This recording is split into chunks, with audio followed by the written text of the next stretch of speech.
Welcome in, everybody, to this week's episode of Lucky Underdogs. I'm Joe DeLeone, the producer of the show, and today we're going to be filling in. We are the first team, Joe DeLeone and Ryan Roberts, the NFL Draft Show on the Believe Network. We're doing a couple fill-ins throughout this off season for the NFL and college football, giving you a glimpse into the 2024 NFL Draft. So many more of these to come throughout the cycle, but today we're going to be talking about the top 2024 NFL Draft prospects coming out of the University of Notre Dame. This is a particularly talented group. One guy, which we all know, Joe Alt, who is at the top of this group, as well as some other players who could be key quality starters in the NFL that are going to be taken on day 2 and day 3 of the 2024 NFL Draft. If you would like to, make sure to check out the First Team podcast on YouTube or wherever you get your podcasts. You can find us by just going to Believe.com, BLEAV.com. Ryan, let's get into talking about this talented group of Notre Dame players. Now, you had the opportunity, obviously, to watch a lot of these guys closely. You being a recruiting analyst covering Notre Dame football. We just recorded our tackle show that we did talking about Joe Alt, who, without a doubt, is the number one tackle in this class. There's no debate. There shouldn't be any debate. We shouldn't overthink this was the big focus for what we talked about. Not taking that angle so much, but why is a guy like Joe Alt at 6'8", 320 plus pounds, the solidified top tackle in this class? Because the film's the best. I mean that's the main conversation, right? Is that when you're comparing him to Olu Fashanu from Penn State, when you're talking about Talise Fuaga from Oregon State, talking about J.C. Latham from Alabama. I mean, it's a talented offensive line class. I mean, I think offensive tackle group, I should say. I mean, Joe, we've been kind of gushing over this group for months now, right? I mean, this offensive tackle group is arguably the strongest in the 2024 NFL Draft. Why Joe Alt is at the top for me and for a lot of people is because he checks so many boxes that you're kind of running out of things to really nitpick of him, right? It's just a very short list of things that you would like to improve, and it would be nice to improve, but it's not a necessity to improve necessarily. He's 6'8", he's 322 pounds, he's got great length, so size profile, he's going to fit everything. Former high school tight end, father was a very good offensive line for the Kansas City Chiefs, is in the Ring of Honor, John Alt, who played offensive line in the NFL. So he has the NFL bloodlines as well. He also coached under Harry Hiestand for a year. He has the Notre Dame seal of approval as far as offensive linemen, arguably the top program when you're talking about developing offensive linemen, especially over the last 15-ish years, what Harry Hiestand was able to start here at Notre Dame. So I think when you kind of put all those things together, you have a clean evaluation. Like, there's just not a lot to poke holes in. He's also super young, so developmental upside is still there. Would you like him to get a little bit more core strength? Sure. Would you like him to be more consistently dominant in the run game in his first punch? Sure. But when you're talking about what you want in a all-pro, Pro Bowl level offensive tackle, left tackle next level, a blindside protector, Joe Alt has everything that you want in order to man down the left side of an offensive line for the next 10 to 15 years. Yeah, and I actually think that there's a strong capability a guy like Joe Alt could end up being a target for a team to trade up for. I know that there's a lot of really good tackles in this class, but I think there's a capability for a desperate team. I don't want to really totally phrase it as desperate, but a team that's really needy of shoring up that position and no longer wanting to take any shots on any of these other players, and not just get a good starter and a high-level starter, but to get that situation figured out, as you talked about, for the next 10 plus years, a guy who's going to stick around and be the premier player along that offensive line.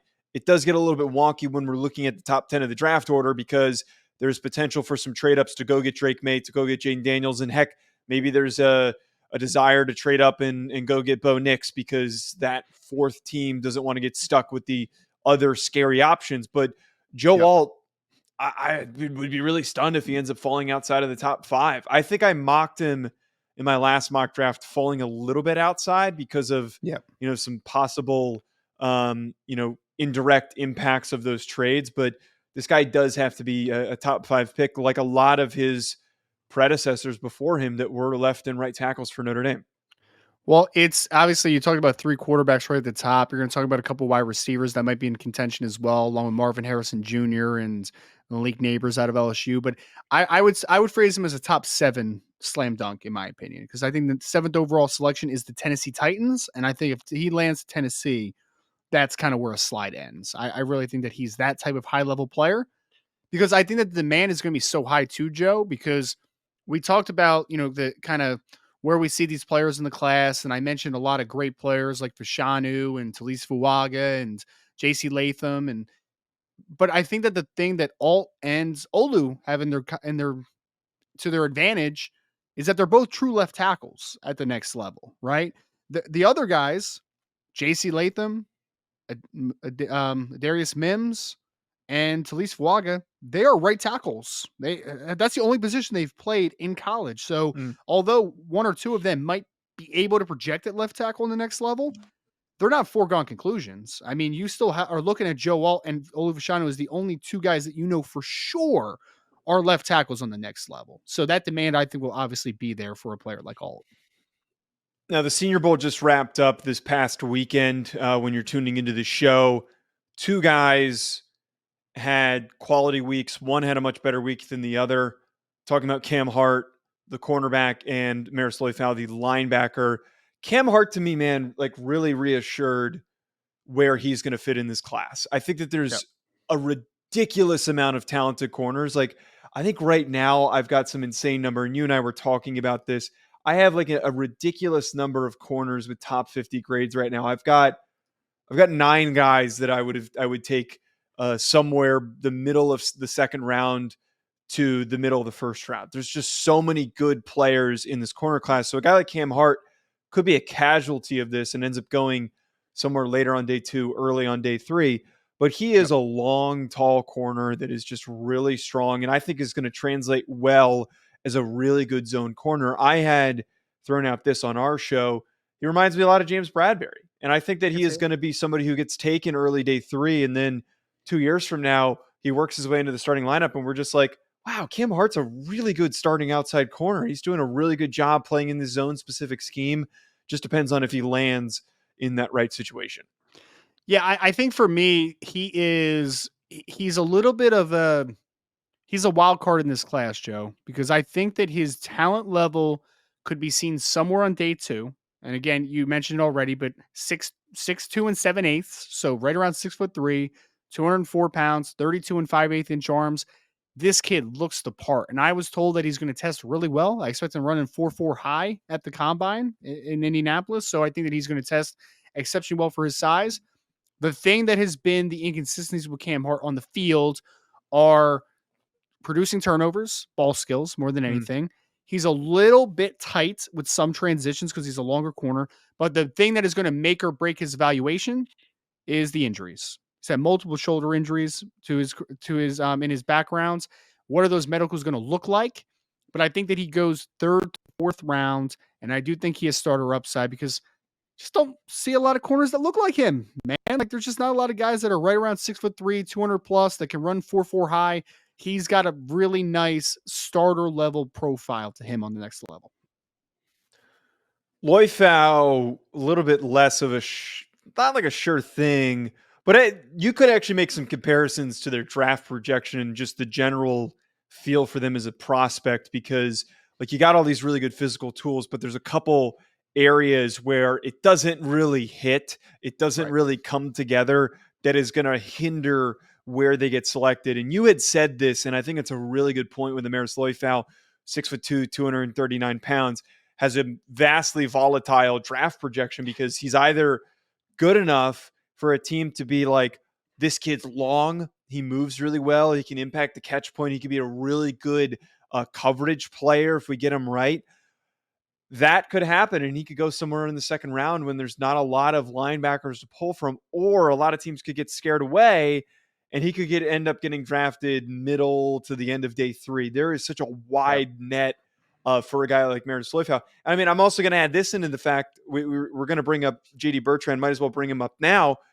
I would argue that there's a possibility that if the bad aspect of things in this pendulum of his draft projection happens, JD Bertrand could somehow end up going before him again because of this lack of talent in the linebacker class. Maybe a team just wants to go with a guy who they know is a little bit more well-rounded and is going to be Yeah. a good special teams player if they're just looking for depth and don't want to invest in a project. They are such different players, which is absolutely hilarious to kind of put them side by side, Joe. This is how I would portray Marist. And you mentioned it already a little bit, but there are some games in Marist Leuffel's career over the last 2 years where you're like, dude, that kid's an NFLer. Like, there's no doubt about it. I mean, he is 6'2", 239 with 39-inch arms, a 79-inch wingspan. Such a unique football player because when he's at his best, he can blitz. He can play in coverage. He's a run and chase linebacker that's probably going to run at least in the 4.6s at the combine. Like, this kid can move, man. He's a really talented athlete. I had a scout I was texting compare him to Frankie Louvu the other day, the Carolina Panther linebacker, who Yeah. kind of a Swiss Army knife. Not really a. Is he a Mike? Is he a Will? Is he a Sam? It's like anywhere, like he kind of moves around a little bit and does a little bit of everything. But then there's other games in Maris's career where you're just like, bro, like Where are you going? one, well, there's actually two different Maris Leufels of the bad version. One is you just don't notice them all day, where it's just like, all right. And then there's other one where it's second and goal from the 4, where it's an inside zone run, and Maris is dropping into his pass coverage, where you're just like, Maris, what are you looking at, bro? Like, I have no idea what you're actually looking at. So this is a young man who athletically has everything you need. Good frame, athletic, versatile, can do a little bit of everything. But then he also is a player that has struggled with processing things in front of him. He's in the wrong gap way too often. He's out of the play way too often, and it's his own undoing. If you could get just a good version of Maris Leufel, then you have a starter in the NFL. You have a starter. There's no doubt. But unfortunately, you get the bad version way too often. And volatility is a scary thing, especially for NFL Yeah. teams that are trying to find players to invest a lot of money into. You don't want volatility. You want a guy that you know is going to be a good football player. And Maris might be that, or he might be a guy that never cracks the lineup and maybe he's just a special teamer because you just can't depend on him being in the right spot, which is the complete opposite to what JD Bertrand is. Complete opposite. JD, snap to snap, is always going to be in the right spot all the time. He was lauded during his Notre Dame career for getting guys in the right position, being that pre-snap player to be able to help set a defense up and being a good processor. He's always in the right spot. The problem is, and I actually think he's pretty good in a straight line. Like, I actually think that I think JD's actually going to run a pretty good 40, but the problem is that he has no length. I mean, he's got 30.5-inch arms, shorter wingspan. He's going to miss tackles. He just is, Joe. Despite him being a He pretty can't strong accelerate athlete. at all, Yeah. too. That's the big thing for me. We saw that at the Senior Bowl. There's no turning and running with No. He's JT. because he's Tough. 6'1", because he's 6'1", a little bit sawed off, 235 pounds. He's tight. He's not going to be a guy that's ever going to impact pass coverage, and he's going to be a guy that's going to miss tackles occasionally because he just has a smaller tackle radius. So, but he'll be in the right spot. He'll help get guys set up. He'll make the plays that are in front of him, and the plays usually are B gap to B gap or even C gap to C gap at times. But when he's forced into space, that length really shows up. So that's where the troubling part of him is going to be, is that he's a pretty dependable football player, but then he'll miss a tackle occasionally in space where you're just like that's tough. That's a tough sell in the next level. Yeah, I understand that the JD Bertrand's like a late day 3 guy. I think the lack of linebacker talent might actually help him. Whoever Oh his yeah. agent is probably is excited about that. But the thing that you're talking about there, with especially on the defensive side of the football, volatility is a bad thing. And a lot of times when we get to day 3, yes, teams are going to take those shots on high upside players, but at the same time, they want to fill out the rest of the roster with Yep. guys that they know are going to show up and do the same things every single week.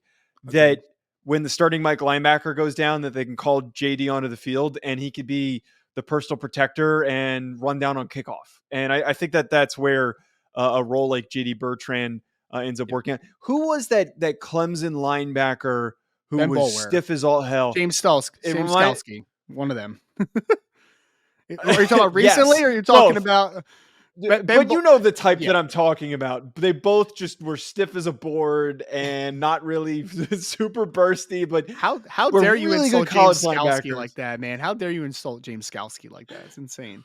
Or there, what was the Temple kid that was on the Steelers for like 10 minutes? Tyler Medikevich. Tyler Medikevich. Yeah, Yeah. yeah, it's like that Yeah. type of linebacker. Yeah. Those are the easiest comps to make. The kids who can't move, who played in the middle. But we appreciate JD though. We're going to be rooting for him. Audric Estime, the Yes. star running back for Notre Dame this year. It stinks that he's going to be going, but a lot of question marks in this running back class. And you and I had talked about this already a little bit on separate occasions and in some scouting meetings for RPM, who we work for.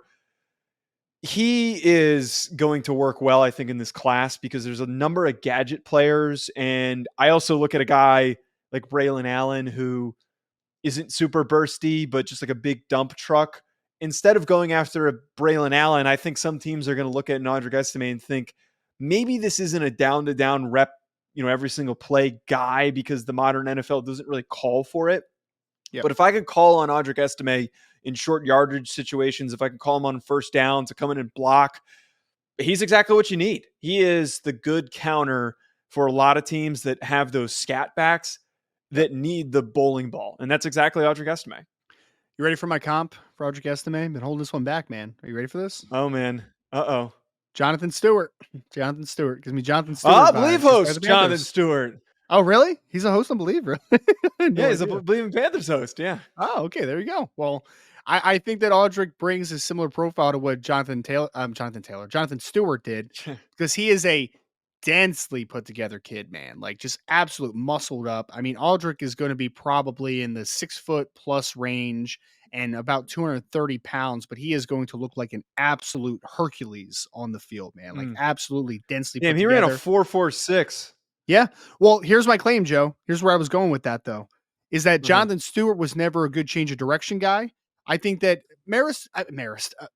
I think that Audric is pretty decent change of direction, has really good vision for the most part. But I think that when he gets rolling, when he gets a gap and is able to, I remember the game this year against NC State's coming out of the delay where he burst that 80-yard touchdown run. When he gets rolling, man, Maris can run. Like he is pretty fast. I would not be shocked if he runs 4.5 flattish in the 40-yard dash because he can get going and get moving. And he's a physically imposing kid. He had a great year for Notre Dame this year, like absolutely tremendous year. So I love Audric Estime. I think that he has a chance to go on day 2 somewhere. And I think that he has a chance to being a starting running back in a two back approach on the next level. I think he has a type of upside to him. We just dropped our offensive tackle list. Joe Alt was number 1, and you did not have Blake Fisher in your top 10. I somehow snuck him into my top 10. I think for him, he actually might be one of those guys that does bump inside to guard and actually might not be a bad guard in the NFL. Yeah. You can see a lot of the reasons why he was a highly recruited kid. Part of me kind of wonders the injury that he suffered early on in his career, how much that might have hindered him. And we talked a little bit about how he went through a little bit of a body recomp that might have hurt his power.